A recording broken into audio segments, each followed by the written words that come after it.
bit of history, a little bit of what does that mean in terms of DIY looping and how you can, if you want to, adapt this technology for yourself.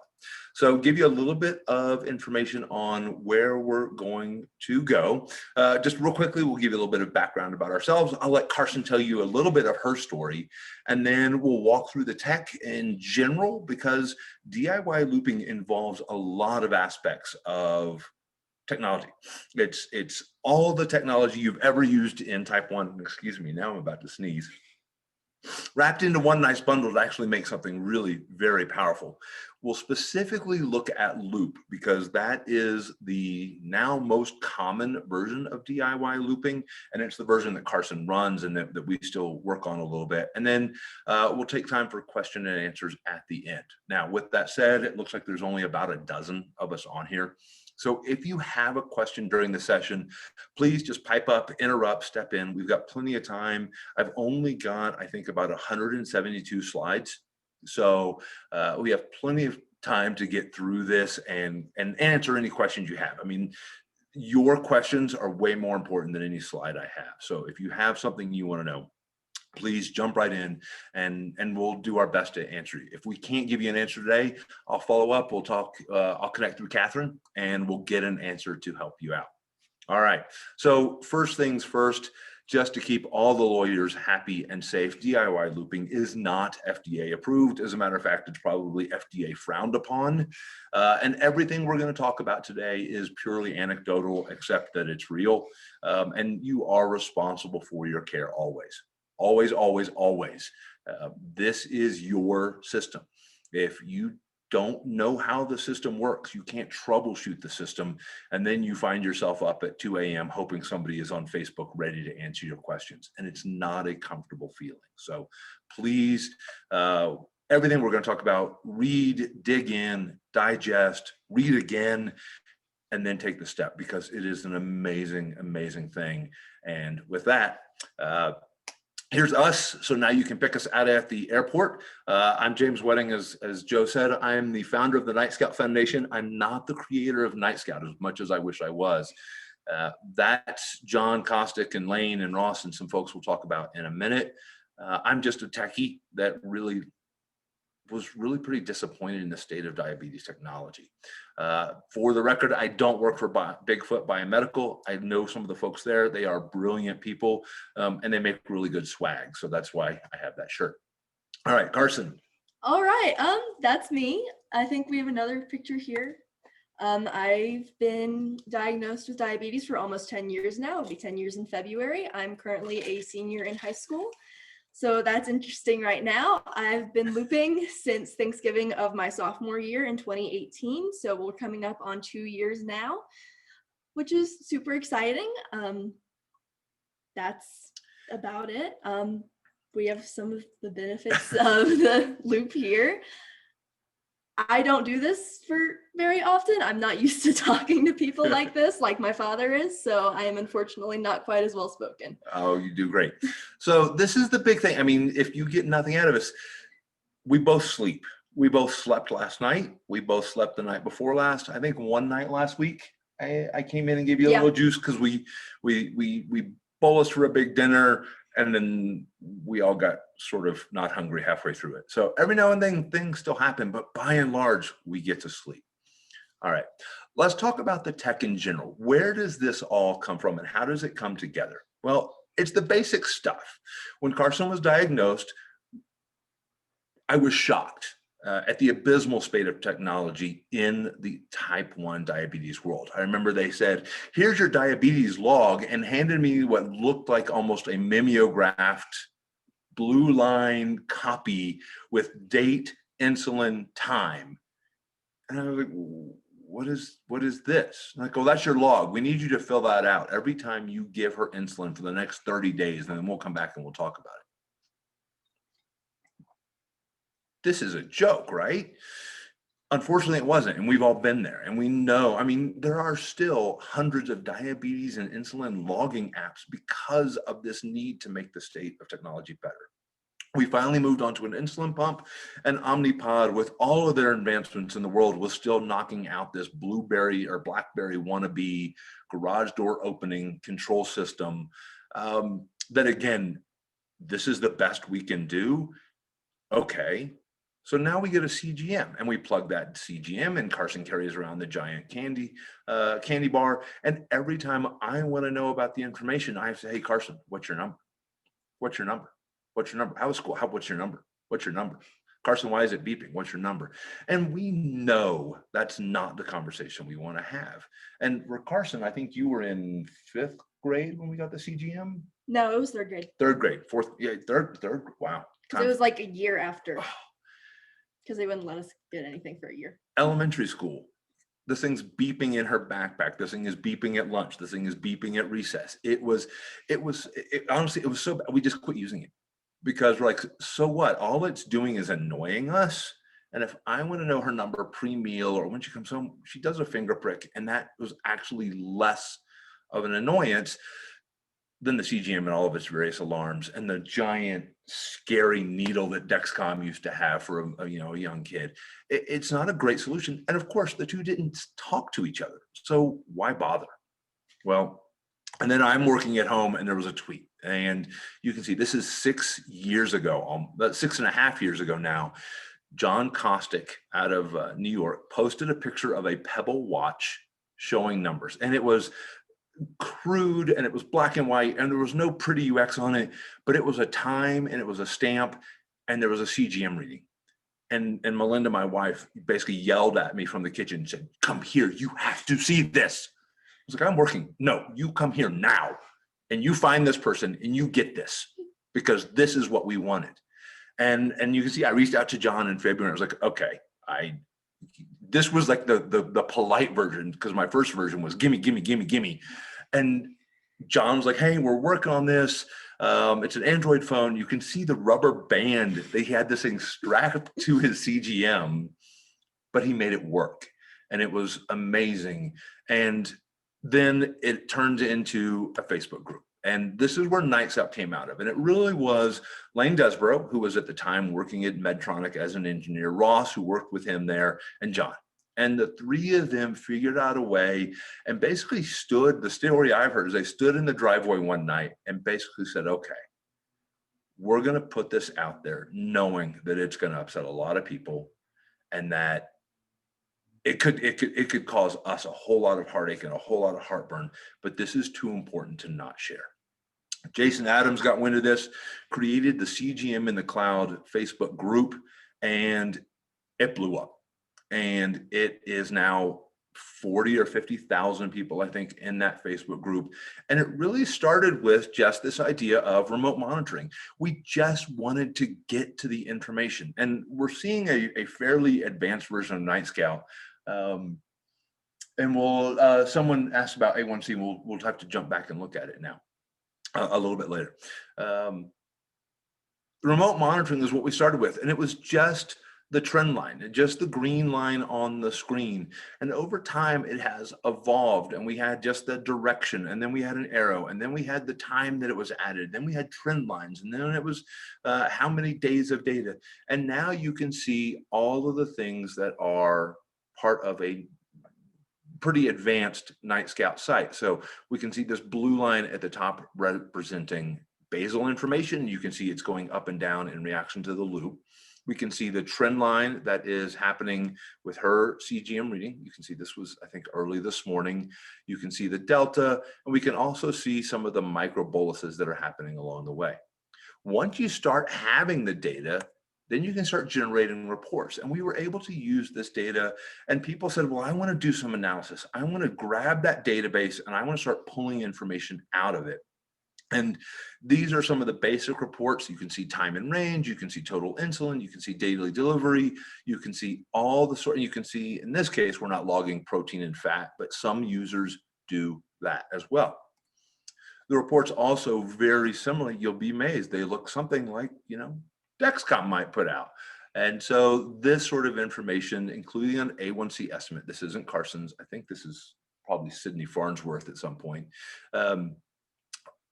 You can get 90 days, you can do the sort of reports that any endo would want to look at and go, Okay, that's pretty good. That's where we can do some tweaking. That's where we can do some performance evaluations.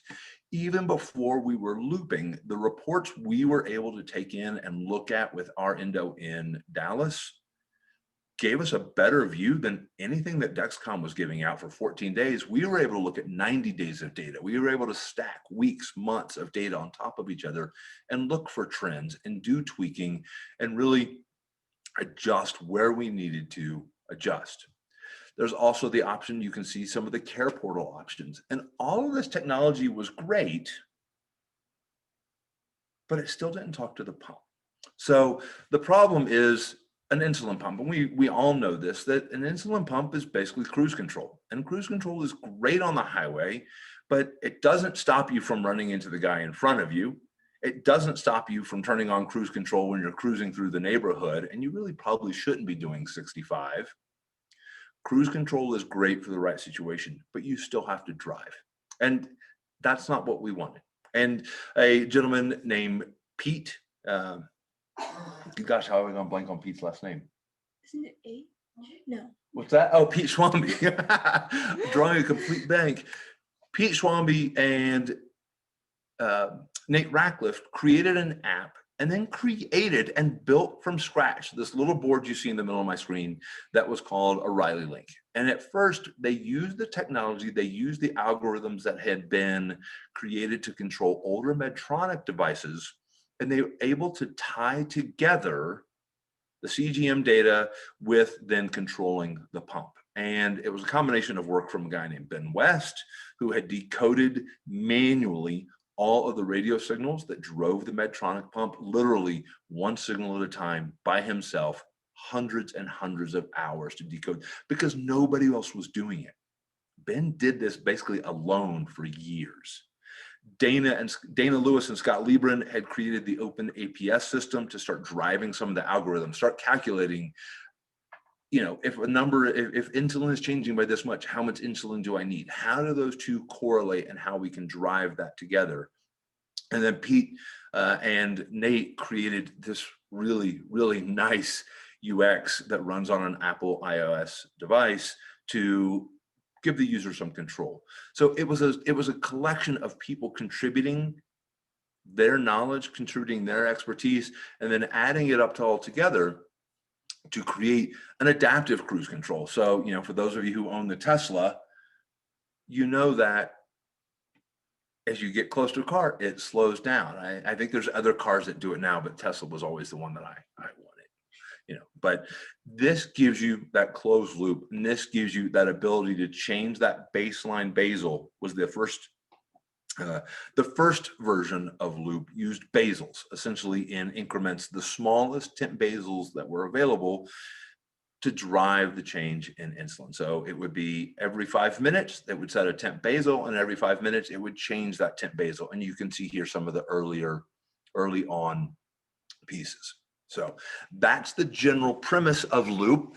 That's the general way it works, by simply adjusting the basal every 5 minutes. All right, so Loop itself, and we'll talk about Loop now because this is the system we use, and this is, again, the most common system that's out there. Closed loop systems are something we've talked about.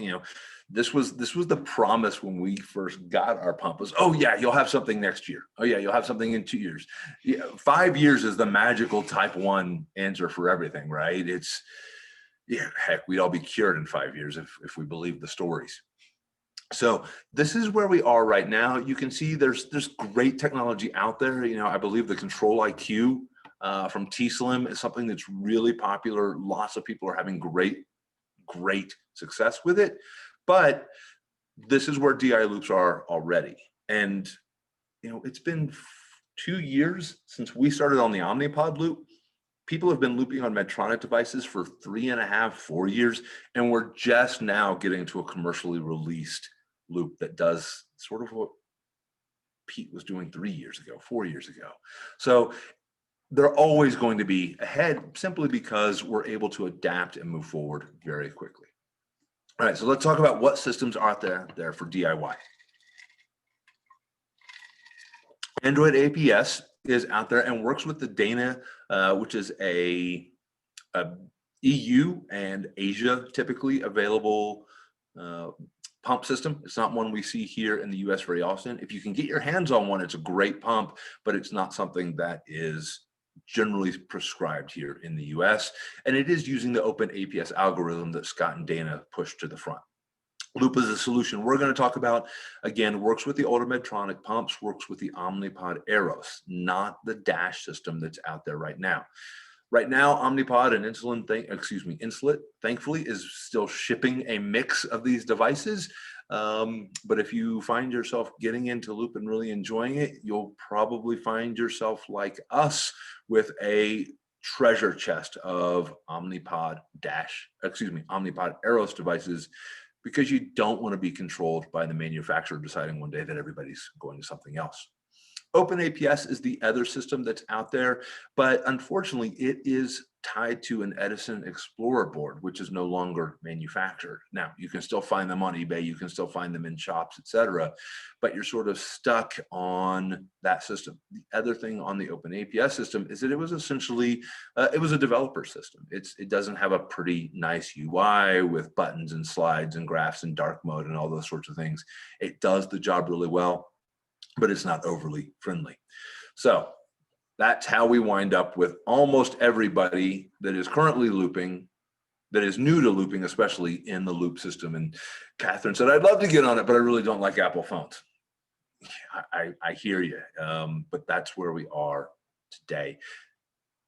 So what does it look like? It looks like this. I'm going to make Carson hold up hers because that's not our picture, right? So here, this is her phone, her Loop. You use a DIY piece of code, the Eros system. She's got her pump on, and then this is the magic heart of the whole thing. I'll hold it up nice and big. It's about the size of a Tic Tac box. It probably weighs 1.5 ounces. I don't know. It's small enough that everybody carries them without using them too much, and it is put together using a Mac computer and Xcode. So general setup to walk through this real quickly. You have to have a Mac. You have to be able to run Xcode. You download the Loop code from GitHub, add a developer account, which is which is $99 a year. You don't have to do that, but if you don't pay for that developer account, you wind up having to rebuild or recompile the Loop application, I think every 7 days or every 30 days. I can't remember. Every week. That's not something we want to do. And then once you have the code, you sign in with your developer account and you press build. You plug your phone into the Mac using a cable and the app shows up on your phone. Then you'll go through and you enter in your settings for ICS, carb absorption into the Loop app, and then you watch and you adjust. Now, recommendation generally is that you do not immediately close the Loop. You let it give you advice. You decide, you know your body, you know your type 1, you know that's more insulin than I think I need. Oh, that's a little less insulin than I think I need. But your phone becomes the remote control for your insulin pump. Once you've watched it for a little while and you feel comfortable with how it suggests and its suggestions, and you've dialed in those ISF, you're dialed in your carb absorption, dialed in your corrections and their basals, then you can close the Loop and let the system run. But again, watch it. The first couple nights, we stayed up. She went to sleep. I stayed up all night watching it to make sure that what it was doing made sense. Because, when you only adjust insulin a couple times a day, you can do it in pretty broad strokes. And you'll have time to adjust. You're not going to swing too wildly in one direction or another, right? Things take a while to happen. Carbs take a while to absorb. Insulin takes a while to hit. When you're adjusting those numbers every 5 minutes, if you get on a power curve that is taking you way high or way low, you need to get ahead of it and you need to watch it. So those absorption factors, those correction factors, that ISF, they don't matter too much when you're adjusting 5 times a day. They matter a lot when you're adjusting every 5 minutes. So it does take some time to dial those in, because the numbers you walked out of your endo with the first year, they're not right. They're just not. So make sure you pay attention and adjust. All right, let's talk a little bit about the actual steps. This is Loop Docs. If you do a Google search for Loop Docs, you'll find this page. Loop Docs was essentially created by Katie DeSimone. And I work for a technology company. This is better documentation than we have for commercial software where we pay people to write it. Katie is a saint. Um, and the work she has done to create these documents, to keep them up to date with all the changes in the technology, all the changes in Loop, all the changes in the pumps and the various features and functions that are available.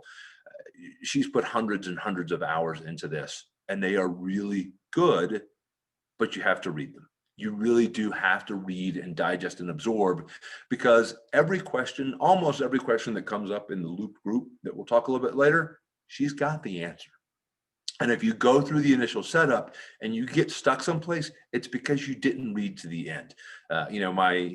My professors always said, read the full problem, right? Read the full manual before you dig in. Read the full Loop Docs, digest, understand, and then read them again, and then you'll feel comfortable and you'll be ready to go.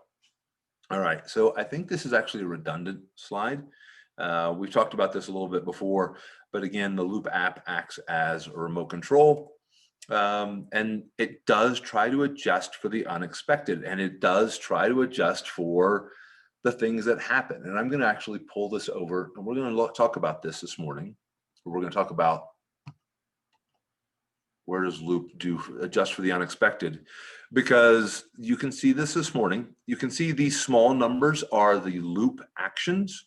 And you can see this morning, even though I know Carson got up at 9:30 and had toast and jelly, there's no bolus right down here. And you can see the curve start to swing up, but you can also see Loop start to correct along the way based on the projections. So even though she didn't bolus. Now, this worked this morning because she had a slice of toast and a little bit of jelly.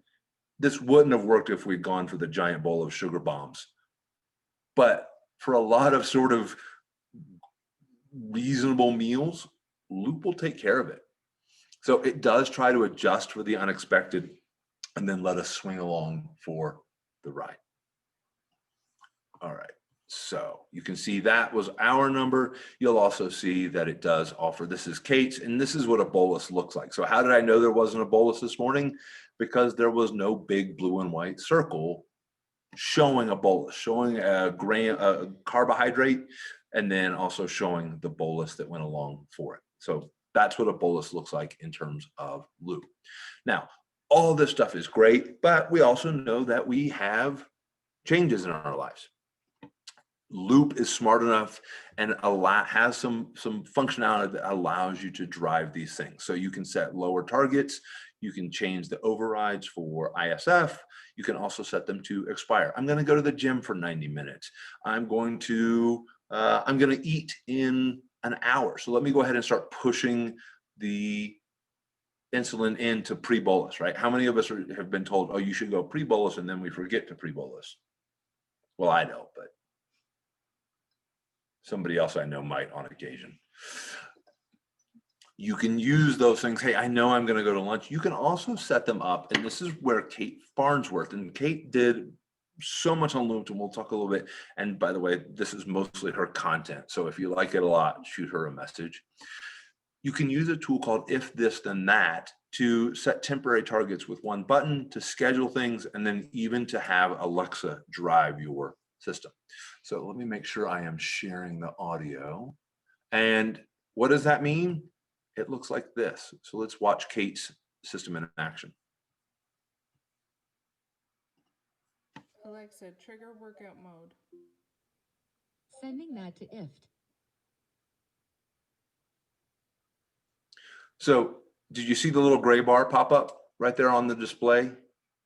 That is an override that kicked in for Sydney based on the instructions sent through Alexa. So tying all these things together through those programming interfaces, you don't have to remember. You can just yell at Alexa, hey, I'm going to eat soon, or something along those lines, and it becomes a very powerful setup. You can also do this based on location. I'm going to the gym. Kate's from Canada. They spend a lot of time on the mountains. But you guys might be heading east out to the mountains to ski. You can have an override based on the fact that you're at the ski lift. How great is that? Have it push your, in this case, she usually, yeah, drops the basal and then also drops the sensitivity so that it doesn't try and overcorrect while she is skiing. You can do it with an alarm, so you can do it based on the time of day. So if you know that you always have a morning rise and you need a little bit of insulin to get out of the bed and get things going, you can do that. And then this is one that Carson actually uses. You can use the watch to drive something, whether you're going to go to the gym, and you can have it be for however long. You can tie it into Apple workouts, or you can just open up the Loop app on your watch and say, hey, set workout mode and drive for a while. So question, how does it respond to stress, illness? You can simply put in override. What do you do? Um, I don't know. So typically, like if I get sick, I'll typically do like more insulin. I don't find that my blood sugar responds that drastically to stress generally. So I've never set an override for that. Okay. And then someone else, how do you deal with sensor issues?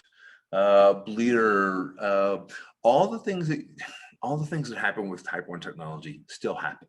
So errors, false low, new sensors, those things do still happen. A couple of things that come in to override and keep people safe. One, if you are unable to get readings, it's going to revert to your default basal. So it's not going to let you it's not going to keep adjusting if there's no data. We'll look at, for example, and I'm going to pull Carson's back across, because one of the things you'll see, and I'm just going to look at this piece right here, you can see the last time that Loop communicated and checked in with the phone and the pod.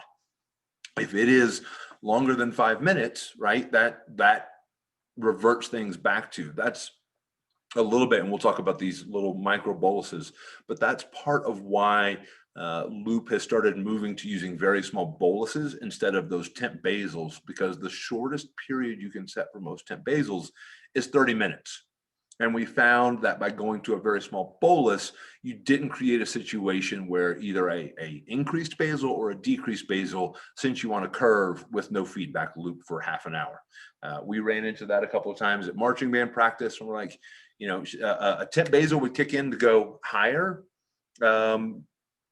Carson would walk away from the device, blood glucose would start dropping, but because of that temp basal was set for 30 minutes, it was still pumping extra insulin in for 30 minutes. Now, after 30, it was going to bail out, but in that 30, we started a pretty aggressive power curve down. And that was where we said, let's look at this other option. And that's why we use this version here, where we do very small boluses instead of temp basals. Okay. Stress or illness, bleeder, the 2-hour warm-up, you just sort of have to ride. I encourage her to do it when we're at a nice flat place. There are some people who have the hot swap technique figured out. We aren't one of those folks, but there are ways to sort of sneak around the 2-hour pieces. But during that 2-hour piece, you just have to accept that you're going to probably ride back to your temp basal, or your standard basal. If you want to do a finger poke in the middle, if you enter data in through Apple Health, because you can go type in a blood glucose, it will then use that data point to correct if it's reasonable. But generally, we try and find, okay, let's do a sensor change when we're nice and flat. We're in the gap where we're not going to be needing those sorts of course corrections. All right, so that's where we are today. A couple of things, and we've already started talking about this a little bit, but you can see, again, the default Loop as it stands now. If you download Loop today, you're going to be generally based on temp basals. If you use some of the developer options that are in place, you're going to see these little tiny numbers all over the screen, and that is a 0.5 unit. Let's wait 5 minutes. Okay, we need another 0.05, another 5 minutes, another 0.05. And you're using micro boluses to push things around. Now, when it sees you start to drop low, it still reverts to 0, and that's this blue line going to the very top. But in general, that's the temp basal going to the top, and then small micro boluses. The other piece is something that's almost in flight right now is Scott Hanselman has worked from Microsoft. If you haven't heard of Scott Hanselman, he does a lot of things in the DIY world for Type 1 as well. He worked with an engineer out of Florida to create a smaller and more tuned version of, this is the original Riley link on the left, and this is what's being called Loop Link on the right-hand side. Same thickness, but a little bit smaller. And again, it's going to actually run on a watch cell battery. So a little coin cell, so it's a little bit thinner, a little bit lighter, and the antenna has been tuned to the communication frequency that the Omnipod uses. So we've seen people getting easily 20, 30 feet of range with that, as opposed to sort of the 15 that is prescribed with a Riley link. What we're hoping for is the idea that you can leave a couple of these lying around in your house. You don't have to carry one. You can leave one in your purse. You can leave one near the basketball court. Okay. Reminder, the caveats, this isn't clinically tested. Tidepool has done a lot of effort to do essentially anecdotal testing. Have you been using Loop, and have you had any dangerous highs, dangerous lows? They've done a lot of survey, and they're working on that support or on that submittal, but it's not approved. It's not clinically tested in the traditional sense. Is it clinically tested with hundreds of users over thousands of hours? Absolutely. But it's not a double blind, all the good things you see in the medical world. Support is the community. Support is Facebook. Support is at 3 a.m. in the morning, and you're trying to figure out what went wrong with your hookup or your connection or why the loop isn't closing. You're posting in Facebook and hoping that someone's awake. And because it's a worldwide solution, generally someone is, but it can be a challenge. And if that's not something you want to deal with, then this may not be for you. If you are using custom algorithms, the relationship between blood glucose and insulin is dependent on, what's the 42, I think, is the magic number. And then it's dependent on everything else under the sun. What's your mood? What's the stress? What color shorts did you put on this morning? It just seems so arbitrary sometimes. So, there's no pure way to connect the two. And sometimes things don't do what you expect. And then, not every CGM works for every person. Lots of people have issues with the adhesive on the Dexcom CGM. Lots of people find that they can't keep an Omnipod stuck to their arm for any length of time. So you really have to be making it work. Are there data concerns with the Loop system? It's a great question. You can protect your data. Your data is your data. You can use a lockdown. I mean, your database goes to an account that you control. The two don't talk to each other. Your CGM data is going to Dexcom because most people are still using Share for the back end. But your insulin levels, that's entirely up to you. With Nightscout and that display, you can create security roles so that no one can see it and use it. And then in terms of the website, you can lock that down. It does require a password to enter treatments or to do anything along those lines. And you're, of course, dependent on physical access to your phone. So, if somebody got a hold of your phone and was standing next to you, and you didn't realize that they were messing with you and touching your device, then yes. There also still is, if you're doing a manual bolus in the app, like if I actually decide I want to bolus for a meal and I go put the carbs in, I have to use my thumbprint to actually let the bolus go through. You can't just get random people giving you boluses. Oh yeah, I forgot that it had the passcode in there. So yeah, I had to learn her passcode because in the middle of the night, every now and then I want to go forward with that. Let me finish a few things, and we'll open these up for discussion. So if you are interested, the first thing I'm going to tell you is go to Looped. And again, Looped is a separate face group from CGM in the Cloud. Kate Farnsworth set this up, and it started with the 1% of the 1%, the absolute diehards of the Type 1 world. And now there are 22,000 people in that group. Now, they're probably a good mix. There's lots of folks in there like Catherine who are just stalking, but aren't looping. But there's also a whole lot that are.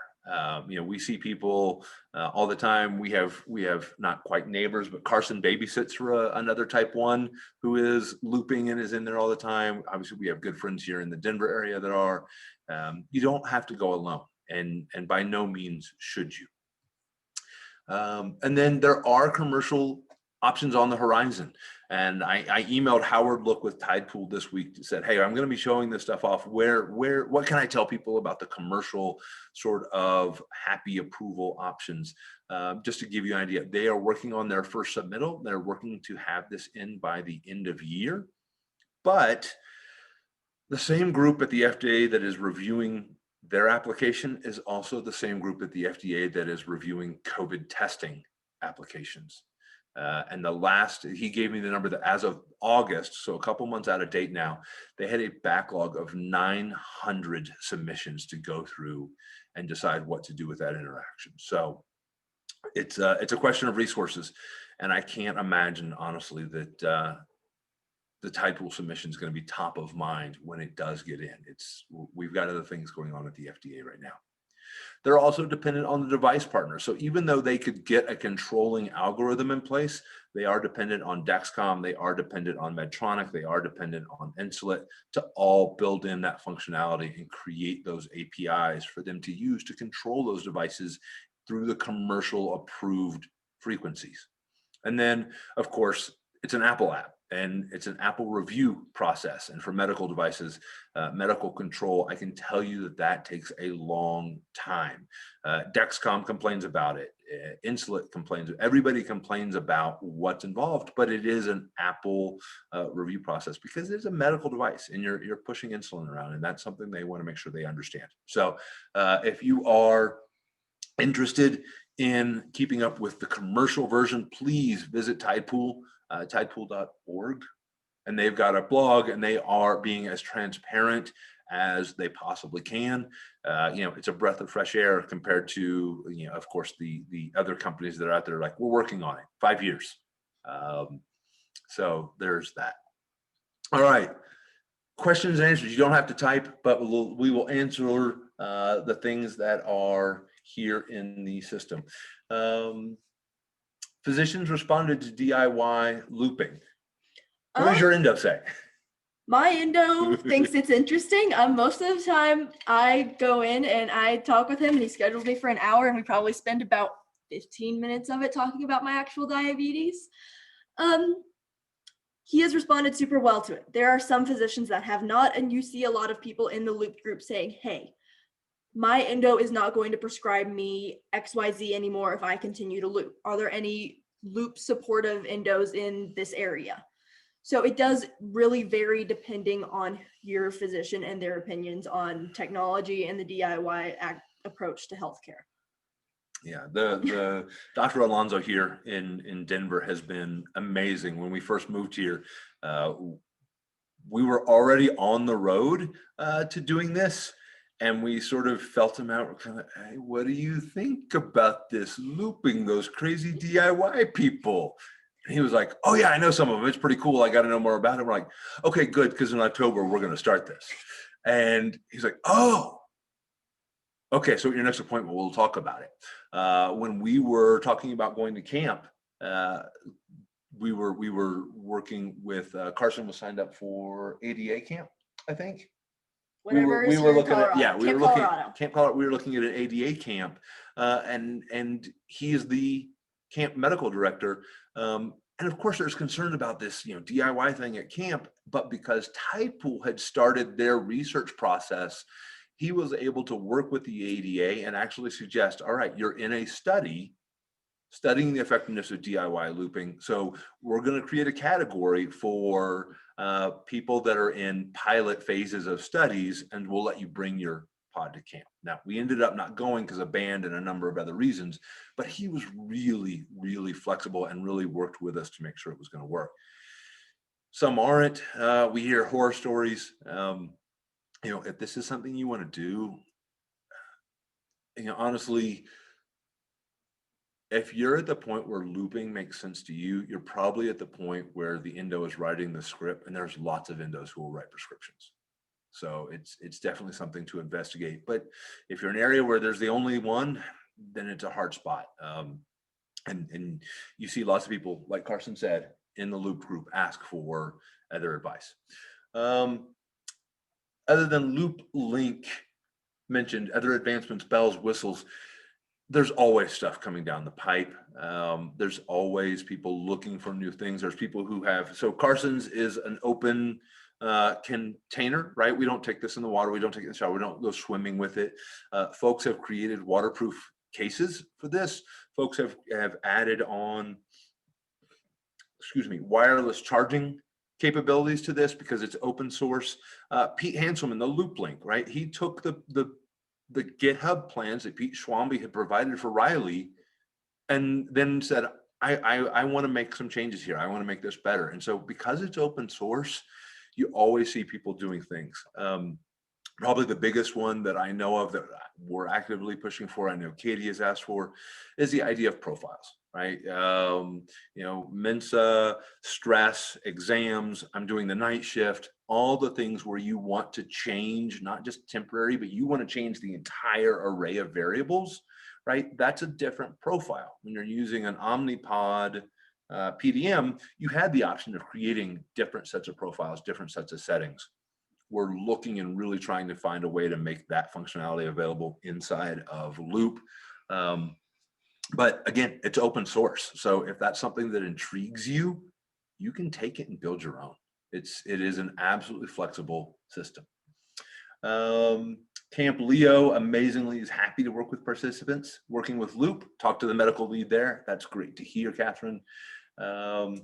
What's the range on Riley Loop? I'll let you answer that. I think it's like 15, 20 feet. Currently, I don't have issues walking away from it. I typically keep it in my pocket, but like my dad mentioned, when I still had marching band rehearsals and that was still a thing, that became an issue. Like when I would leave it on the sideline and then go walk 20, 50 yards away, then we would have some issues. For most people, that is not going to be a problem. Yeah, we're hoping Loop Link will go a lot further because it's been specifically tuned for the radio frequencies. Scott worked with a retired NASA engineer, or not retired, former NASA engineer who now does essentially bespoke electronics devices. And it's been driven, and this signal testing we've done has been really pretty exciting. So we're hoping to see that change. The path to getting to Omnipod Dash, probably not.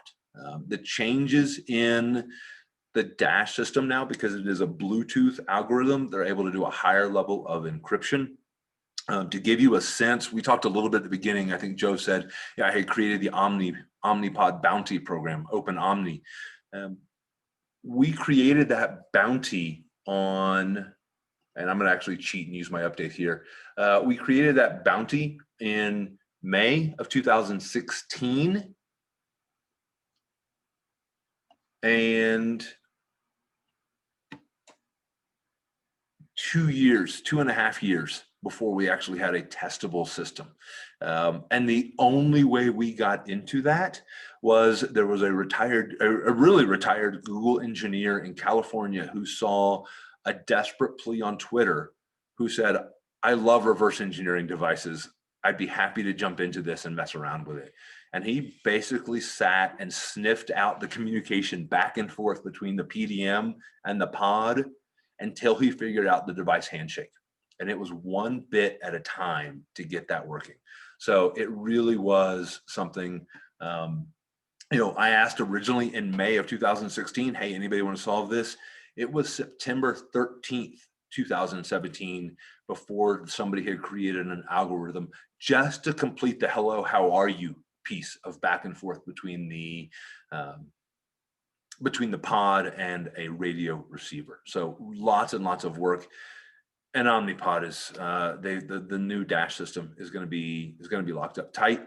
Hopefully, that's where Howard and the team at Tide will come in, because Insulet has agreed to support that system. So, as soon as that gets through the process, then Dash is on the table, and these things, whether it's Riley Link or Loop Link, these things go away when that is a commercially supported communication, because you're going to use the Bluetooth from the phone. All right, what other questions? Range, we talked about that. Temperature changes, extremes, what have you seen there? I haven't noticed anything. When we first were testing, I fried a Riley link by shoving it into fleece-lined hoodie pockets a couple too many times.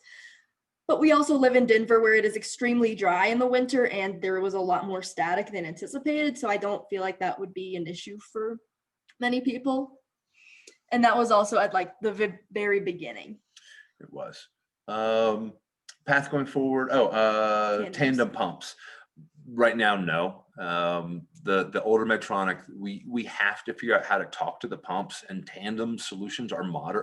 The funny thing is, tandem pumps don't work because they're actually modern devices using modern encryption protocols. So we can't get in. The funny thing is that we do know people who work for tandem that are running Loop quietly in their pocket.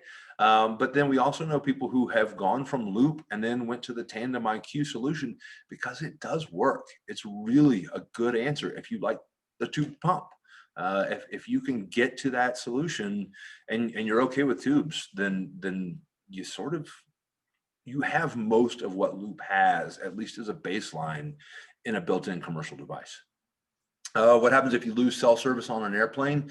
The great thing is that it is a closed loop system from her pod to her phone to the Riley. You actually don't need cell service. The Loop system, the Loop app, because the CGM is talking to her phone, right? That's Dexcom share. That's out of the box. That works as it should. Loop actually listens in on the communication from her transmitter to the Dexcom application. So you get CGM data even if you don't have cell signal. And then because Loop can drive that back to Riley and then back to the pump, if you have no signal, that piece all works just like it should. Now, I don't get updates because I'm listening in, you know, on the data being assumed, being pushed out to share and being pushed out to Nightscout. But her Loop runs all the time. It doesn't need cell service. It doesn't need anything but her phone and Riley. All right, I think we've cleared out all the questions in the queue. Oh, did I miss one? Joe asked about A1C at the beginning. Oh. We don't focus on numbers too much. Like that has never been something we've looked at super heavily as a family. I think we went from somewhere around mid-7s to low 6s starting Loop. I think most recently it was around 6.3. I don't know. But it is better results with less effort on my part. And that's, I mean, the sleep thing, the fact that we don't talk about it, I mean, we've talked more about diabetes on this Zoom call than we've talked about diabetes in the last 2 weeks. She just does her thing. We talk about college and we talk about work schedules and coffee way more now than we talk about type 1, and that's so big. Okay, we've got questions. If you want to come off mute, we've got looks like 7 minutes to answer any questions you have, anything and everything. Feel free to fire away.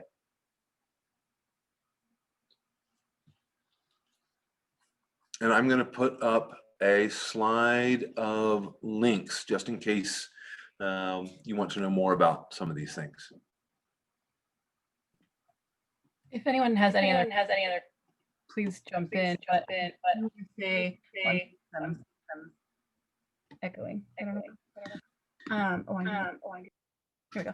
And I just want to say that please ask your questions. But thank you so much, James and Carson, for joining us today and sharing your experience and for all of the work and the effort that you've put into this project to work with the other people who have made this opportunity even available to our community. We don't have these things without people who are willing to put in the work and ask the questions. So thank you so much for that. And again, for sharing with us today. Yeah, fascinating information. Thank you. That was really interesting. Absolutely. It really is. It's been an effort from, from the first time John posted a picture of a watch to Ben West doing all this stuff in his living room after hours, and Kate and Katie posting and helping so many people. It's been absolutely it's floored us all. Pete is not an electrical engineer, right? The Riley Link is something he basically started looking up and taught himself enough circuit design to make it. It's absolutely a labor of love for so many people, and we've gotten so much from it. Being able to do stuff like this, being able to make my daughter be a guinea pig. It's a community effort. We're not waiting, because we think people deserve to have this stuff out there and have it available now. So if you want to find us, you can find us in the Looped group on Facebook. You can find us in the CGM in the Cloud group on Facebook. You can find me. I will type in Twitter here, and if you ask me a question, I'll probably tell you to go to the Facebook group, because they're so much smarter than me. But that's me on Twitter, JWeddingPE. If you want to reach out and need these links or something, we'll be happy to share those as well. So thank you all so much for joining us. Again, Catherine, thanks for the invitation. It's been fun. And I hope I will see some of you in Looped, and we'll see you soon.